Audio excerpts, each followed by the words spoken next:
Right, we're going to kick things off here with the Irish Daily Mail.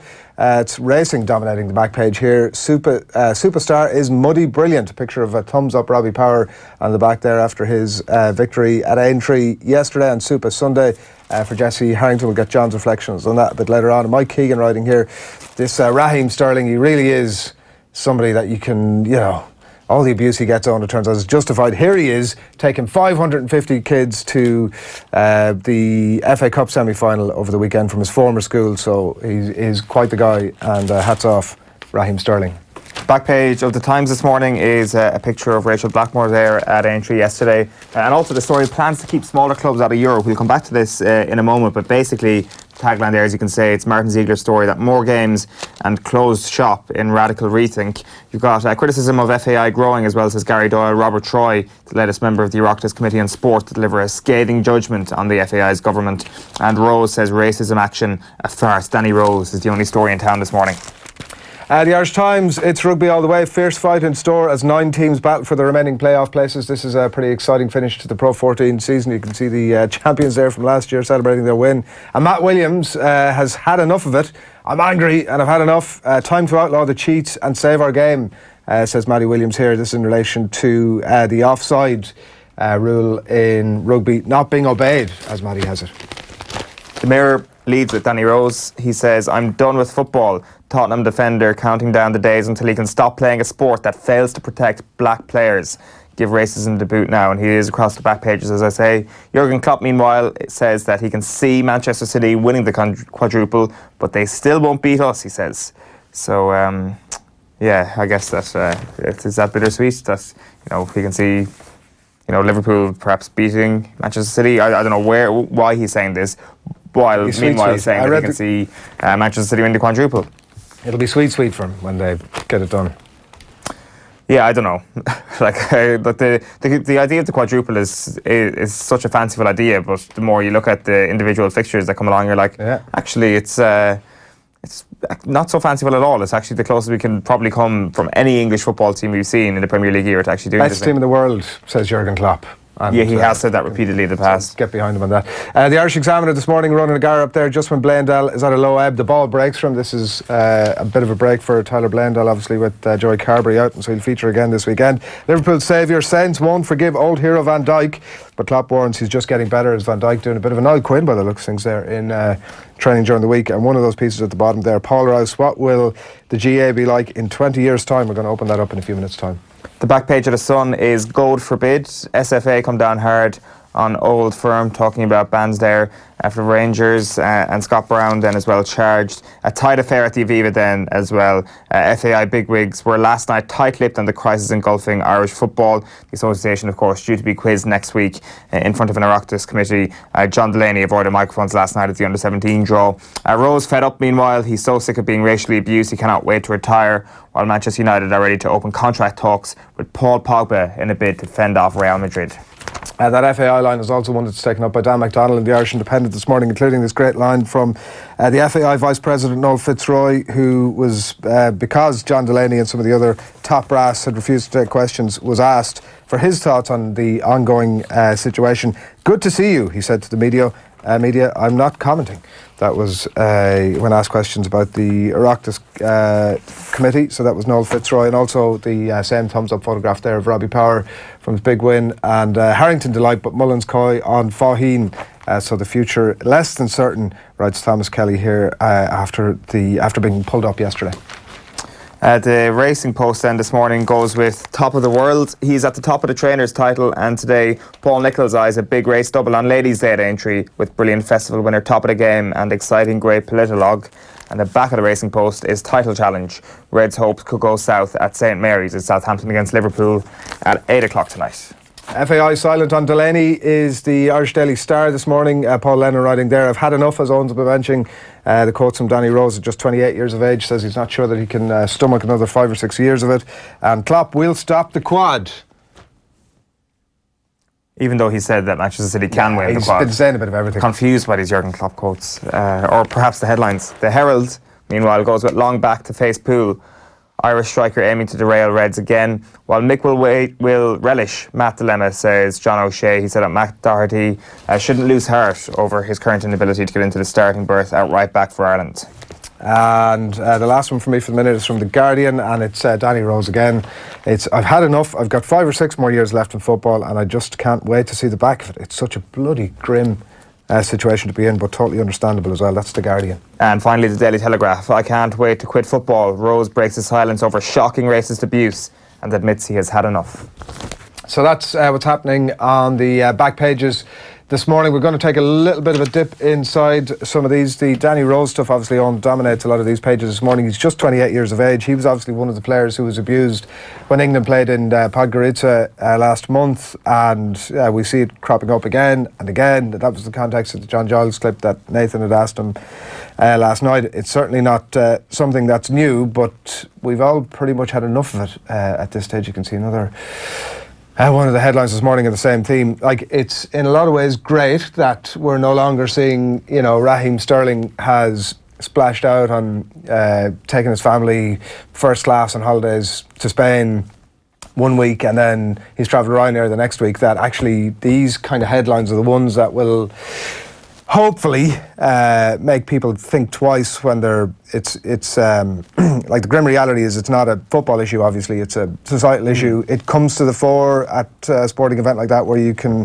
people frequently talk about social media and your ability to hide behind a laptop and hide behind a false name or whatever it is. But some of the same sort of stuff can exist at football. You're in the middle of thousands of crowd, and nobody's going to really hear me if I start chanting a few pretty disgusting things. They do get caught out from time to time, which is great, but I do think that headlines like this are really important in terms of trying to tackle this issue.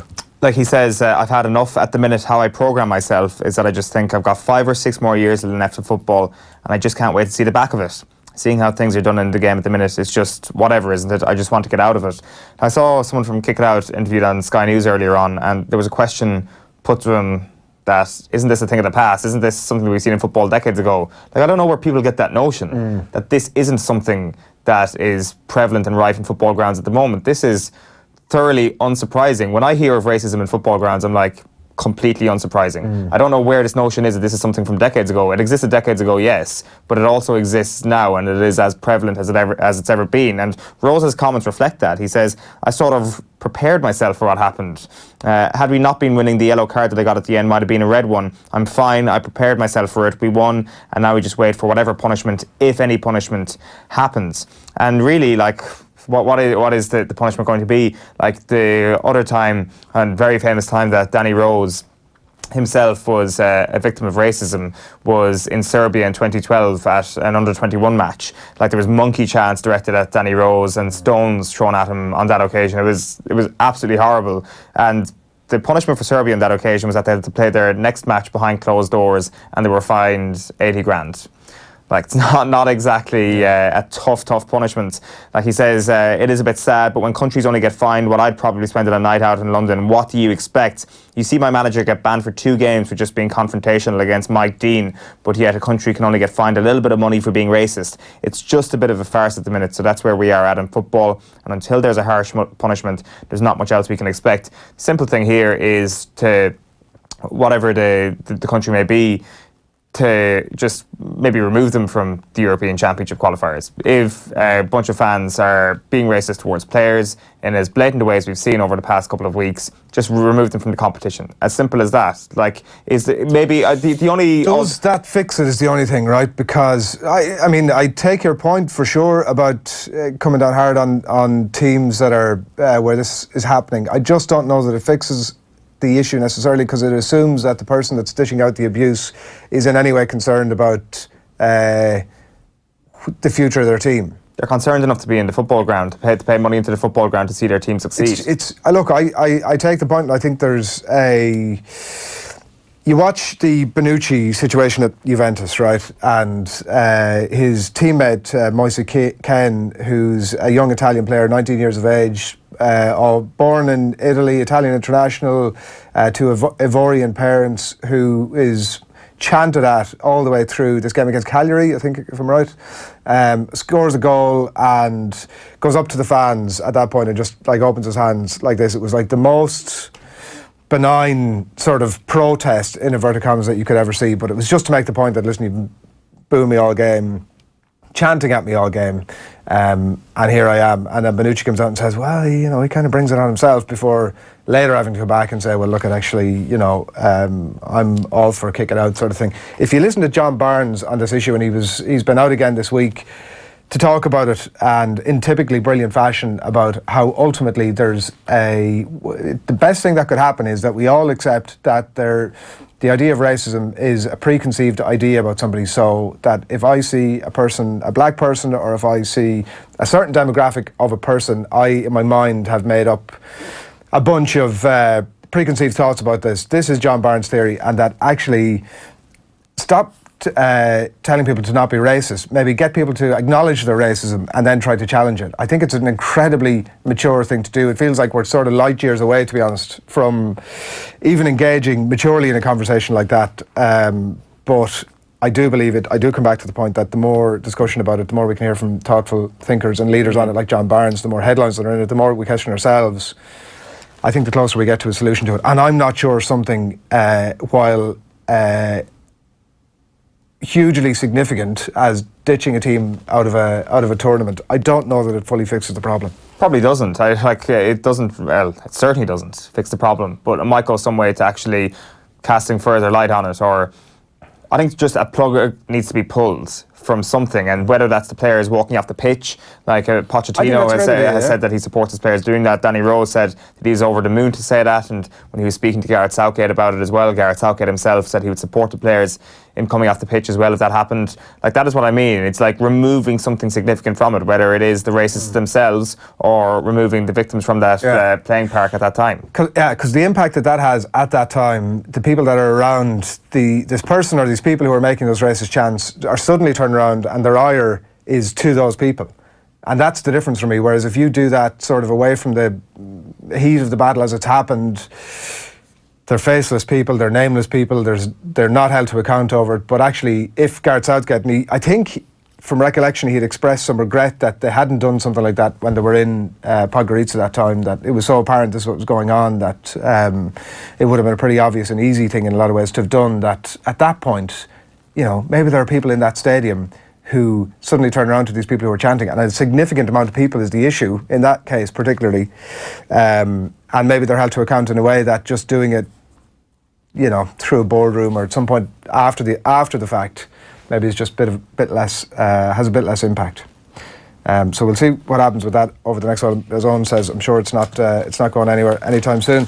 You wanted to pick up on a story in the back page of the Times Ireland edition? Yeah, Martin Ziegler is writing about what seems to be a semi-ring-fenced Champions League, that there's going to be a meeting taking place today between the chairman of the 20 top-flight clubs in England, because they're going to be told that UEFA is being pushed by the European Club Association to make radical changes to the Champions League by the year 2024. So the changes that they're looking for would be, at the moment we've got 8 groups of 4 teams in the Champions League. They want that flipped, 4 groups of 8 teams. So 14 group games for each team instead of 6. There'll be a change to the existing arrangements for qualifying. The top 6 in each group would basically qualify for the following season's competition as well. So when I say semi-ring fencing, I do mean that there is only kind of a small amount of places available in each group. So that's 8 potential qualification places. That means a top 4 race in the Premier League is completely diminished, because chances are that the existing English teams are going to hang on to their places in the Champions League. I don't know what the criteria would be for getting those 8 people up and down out of the Champions League would be, so there probably will be some scope, but essentially the top 4 race that we're enjoying so much at the moment will be completely eliminated. But replaced by something a bit better in a European context, maybe? Well, that's the question, and I'll get onto that in just a moment. Like, one of the problems outlined by Martin Ziegler is where would you fit all the extra games? So 14 group games instead of 6. Like, the calendar in football at the moment is so squeezed that fitting in another 8 games at some point or another. It just seems totally impossible. And Alexander Seferin is not entertaining the idea of weekend games. So, like, what is the solution? They think potentially smaller international breaks or less international breaks, and domestic leagues potentially to be reduced to 18 teams. So you can see which direction the tide is going here. And it's interesting that this is brought up because in the same paper this morning, Oliver Kay has done a breakdown, and it's nothing earth-shattering, but it's worth bringing up again, the disconnect between the top 6 and the rest in the Premier League. And like, one of the stats that has been doing the rounds this week has been the bottom 3 in the Premier League, Fulham, Huddersfield and Cardiff, who played 31 games against the Big 6, and they've lost all 31 of those games. He points out a couple of the other ones, like Brighton have played 9 against them and lost 7. Chris Hughton this week has said that quality can wear you down. Newcastle against the Big 6, they played 11, lost 10. Watford against the Big 6, they beat Spurs in September, but since then they've played 9 and lost 9. It's just been demoralising. Like, you look at this week,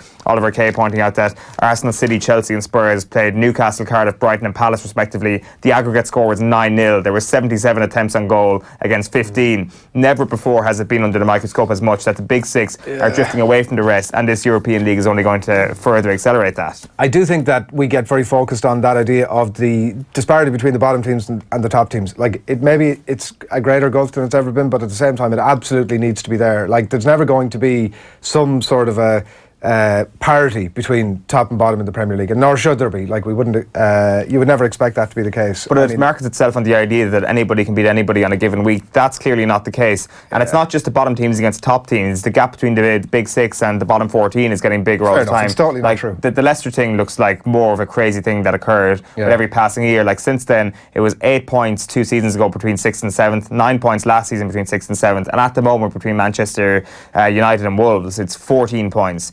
It's growing. This thing is only going to, like, if you reduce the Premier League to 18 teams, it's like the big 2 fingers to the Premier League. And maybe if that's the way football wants to go, that's the way football wants to go. But ultimately, you're creating an unbelievably commercialised vehicle here, which is going to give not a prayer to the teams that get promoted from the Championship unless you've got an outrageously good model like Wolves. Maybe that model would actually bring more parity, because, like, one solution would be for clubs to rest. Maybe they might rest some of their best players for Premier League games. And then what happens to the Premier League? Your domestic competition just gets completely devalued. Well, it's something we've seen, obviously suggested, and a bit closer to home. It becomes something like Munster against Zebre during a Six Nations off week or something like that. Except for the entire season. Except this is the very domestic competition that has been running football professionally for over 100 years. Like, I just think it's a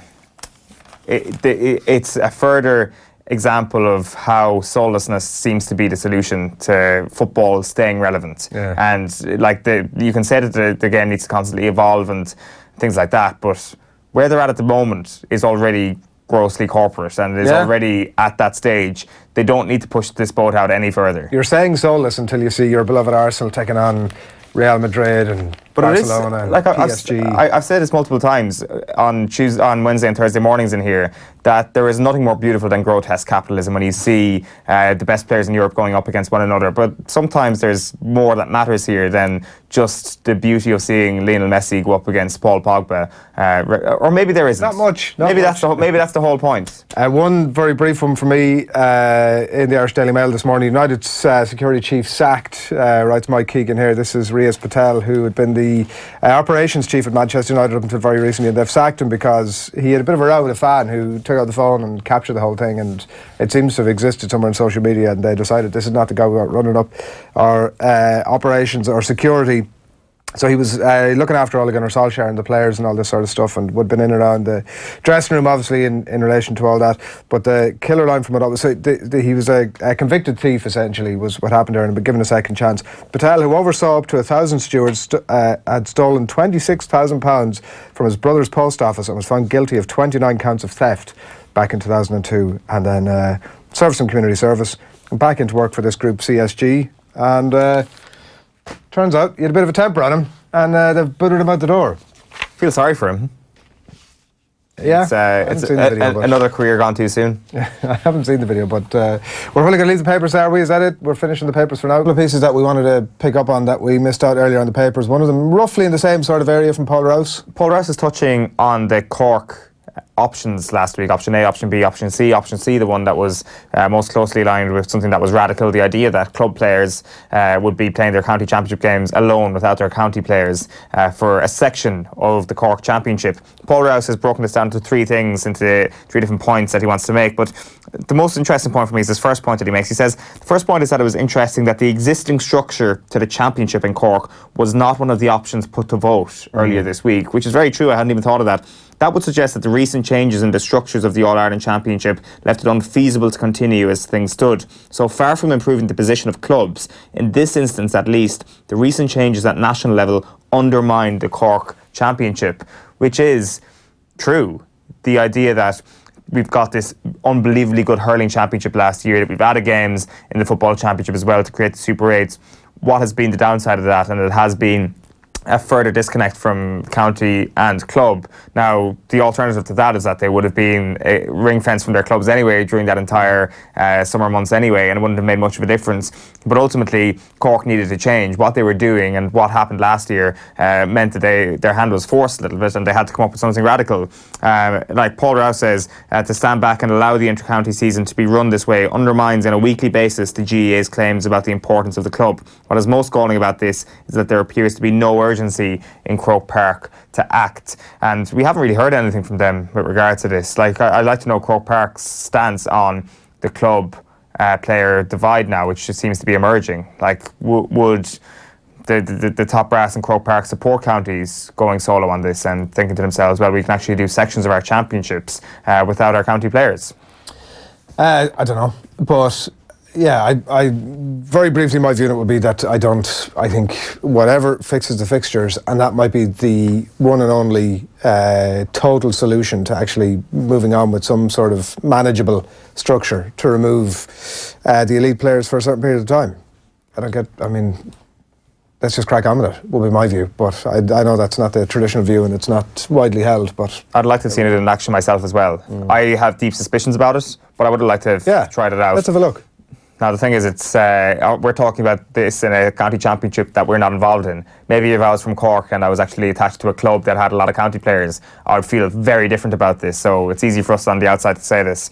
But I would have liked to have seen it in action, and maybe, and hopefully, another county would actually come up with this proposal. And we want to talk about Enia Luco as well. She's writing at the front of the sports section in The Guardian today that Solskjaer needs a sporting director with United in his veins, and that person is Gary Neville. So Enia Luco has been over in the United States. She's been in New York to complete her executive masters for international players, which is run by UEFA. And she says that one of the biggest aspects I've noticed is the importance of sporting directors in the US. For example, all the teams in the NFL and NBA have been using that model for several years, and it is now becoming a crucial role in football as well.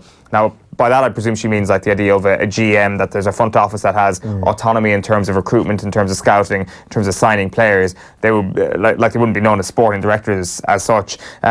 She says then that she'd like to see more English teams involving former players on their boards, because a lot of the people in executive positions do not have the experience of playing the game and understanding it from a player's perspective, which I find kind of an unusual takeaway from the American model.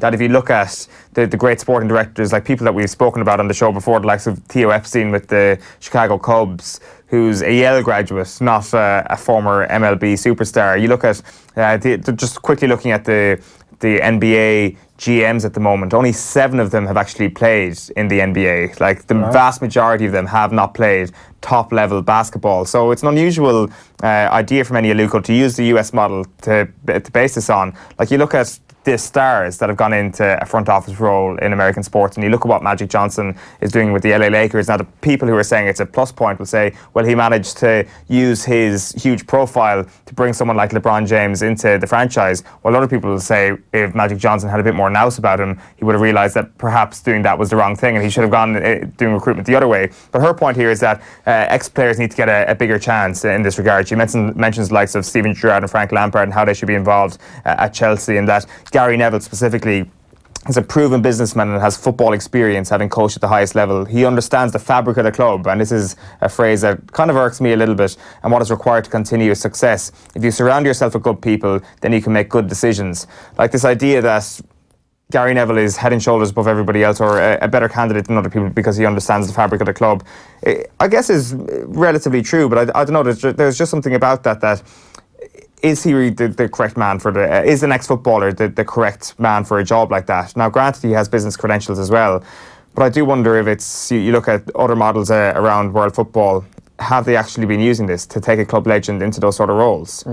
It happens in some occasions. Like, if he's, I think there's the nugget of a point there, but it needs the experience that he's had between Valencia, his punditry, the Salford stuff. Like his other, it seems like he's interested in other areas of business. He's does some charity work. Like, there's a profile of a person there that's a full human being that's got life experience beyond just being a professional footballer, which, when you marry that with the fact that he's knitted into the fabric of the club, at that point you go, actually, maybe this makes a bit of sense. But like, that's, you can't just replicate that wherever you go. Like, Frank Lampard may not have all of that experience, or Steven Gerrard may not have all that experience, and also in both those instances want to go and actually do their own thing, become managers in their own right, and maybe come back to Chelsea as the club football manager.